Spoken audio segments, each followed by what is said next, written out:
చాలామందికి సందేహం వస్తూ ఉంటుంది. అంటే మనం ఏదైనా సరే ఈ దిష్టి దోషం ఎక్కువగా ఉన్నప్పుడు కొంతమంది ఇంటికి బూడిద గుమ్మడికాయ కట్టడం అనేది, మరికొంతమంది పటిక కట్టడం, ఇంకా కొంతమంది కలబంద చెట్టు కట్టడం, ఇలాంటివి చేస్తూ ఉంటారు. అంతేకాకుండా కొంతమంది దిష్టి గణపతి బొమ్మ పెట్టటం, మరికొంతమంది పంచముఖ ఆంజనేయ స్వామి బొమ్మ పెట్టటం, ఇలా ఎన్నో రకాలుగా మనం దైనందిక జీవితంలో చూస్తూ ఉంటాం. నిజానికి ఈ దిష్టి దోషం పోవడానికి ఇవన్నీ కూడా ఎంతవరకు ఉపయుక్తంగా ఉంటాయి, నిజంగా పెట్టవలసిన అవసరం ఉందా, అసలు అవసరమే లేదా, పెడితే ఏ రకంగా పెట్టుకోవాలి, ఈ వివరాలన్నీ కూడా ఒకసారి తెలుసుకుందాం. ఎప్పుడైనా సరే మనకి ఎక్కువగా తరచు ఎవరో ఒకళ్ళ వల్ల ఈ దిష్టి దోషం అనేది ఎక్కువగా ఉంది, నరఘోష ఎక్కువగా ఉంది అనుకునే వాళ్ళకైతే కనుక బూడిద గుమ్మడికాయ అనేది చాలా తొందరగా పనిచేసే పరిహారం. అయితే ఎప్పుడైనా సరే దీన్ని అంటే కొంతమంది శనివారం పూట కడతం అనేది జరుగుతూ ఉన్నప్పటికీ కూడా నిజానికి ఆదివారం కానీ గురువారం కానీ కట్టడం అనేది మంచిది. ఈ బూడిద గుమ్మడికాయకి పైన ఏదైనా సరే చిన్న ఎర్ర వస్త్రం కూడా జోడించి మనం కనుక దాన్ని పెట్టినట్టయితే అది చెడు దృష్టి బాగా పెరిగాక సాధ్యమంత తొందరగా అది కుళ్ళిపోవటం అనేది జరుగుతుంది. ఆ తర్వాత దాన్ని మళ్ళీ తిరిగి తొలగించి కొత్తది పెట్టుకోవటం అనేది చేయాలి. ఇది బాగా తీవ్రత ఎక్కువగా నరఘోష ఉన్న వాళ్ళ కోసం అయితే కనుక ఈ తరహా పరిహారం అనేది ఉపయుక్తంగా ఉంటుంది. ఇక ఆ తర్వాత మనకి వచ్చేప్పటికీ పటిక, ఇది ప్రతి ఒక్కళ్ళు కూడా చాలామంది పాత రోజుల్లో వాళ్ళకైతే కనుక తెలుసు. అన్ని పచారీ షాపుల్లో కూడా మనకి పటిక అనేది దొరుకుతుంది. ఇంచుమించుగా 200 గ్రాముల నుంచి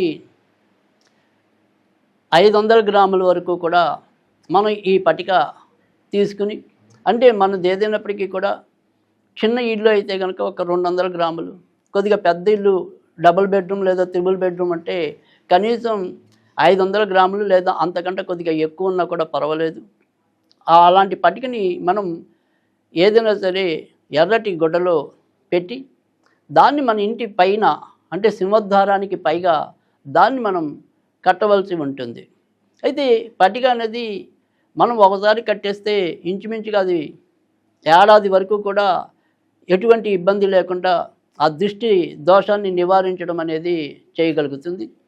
అందులో మనకి ఏదైతే మరి బూడిద గుమ్మడికాయ అయితే కనుక తొందరగా అది పాడైపోతూ ఉండటం, ఆ నజర్ అనేది ఎంత ఎక్కువగా ఉంటే అంత తొందరగా కుళ్ళిపోవటం అనేది జరుగుతూ ఉంటుంది. కానీ పటిక అనేది ఒకసారి కడితే అది ఇంచుమించుగా ఒక ఏడాది వరకు కూడా మనకి రక్షణ ఉండటం అనేది జరుగుతుంది. ఈ ఏడాది తర్వాత మన ఇంటి ఏదైతే మన సింహద్వారం ఉందో ఆ సింహద్వారం చుట్టూ కూడా 3 సార్లు సవ్య దిశలోను 3 సార్లు అపసవ్య దిశలోను ఇంటి చుట్టూ తిప్పి, అంటే వీధి ద్వారం చుట్టూ తిప్పి తర్వాత దాన్ని ఎక్కడైనా సరే ఎవరు తొక్కని వైపు కానీ లేదా మరి ఏదైనా గొల్లల్లో కానీ వదిలేయటం అనేది సరైన పద్ధతి. ఇది మనకి నజర్కి ఇదొక పరిహారం. ఇక తర్వాత విషయానికి వస్తే కనుక కలబంద. ఈ కలబంద అనేది ఎప్పుడైనా సరే ఇది కూడా ఇలాంటి దృష్టి దోషాలు అలాంటివన్నీ కూడా పోవటం కోసమైతే కనుక అది బాగా పనిచేయటం అనేది ఉంటుంది. కనుక ఈ కలబంద ఏదైతే చిన్న కాండం అనేది ఏదైతే ఉంటుందో దాన్ని మనం ఇంటి పై భాగాన కట్టడం అనేది. అయితే ఇప్పుడు నేను చెప్పే ఈ పరిహారాలన్నీ కూడా ఆదివారం కానీ గురువారం కానీ, అంతేకాకుండా మనకి పిల్లలకైనా సరే దిష్టి తీయాల్సి వచ్చినప్పుడు ఎప్పుడైనా సరే ఆదివారం నాడు కానీ గురువారం కానీ ఎక్కువ పెద్దలు చెప్పే విషయం. కనుక ఆదివారం కానీ గురువారం కానీ ఇలా దిష్టి దోషాలు వాటికి సంబంధించిన క్రియలన్నీ కూడా ఆచరించడానికి అనువైన వారాలుగా చెప్పవలసి ఉంటుంది. కనుక ఈ రకంగా చేసుకోవటం అనేది ఒకటి. ఇక తర్వాత దిష్టి గణపతి అయితే కనుక అది ఎప్పుడు కూడా మనకి సింహద్వారానికి పైభాగంలో పెట్టుకోవచ్చు. కానీ ఎవరైతే ఆంజనేయుడు అనేది పంచముఖ ఆంజనేయ స్వామి అనేది ఇటు దిష్టి దోషాలకే కాకుండా మన ఇంట్లో ఉండే ఏదైనా సరే వాస్తు దోషాలను కూడా నివారించడానికి పంచముఖ ఆంజనేయ స్వామి బాగా ఉపయోగపడటం అనేది జరుగుతుంది. అయితే ఈ పంచముఖ ఆంజనేయ స్వామిని మాత్రం మనం ఎప్పుడు కూడా సింహద్వారానికి పైన పెట్టకూడదు.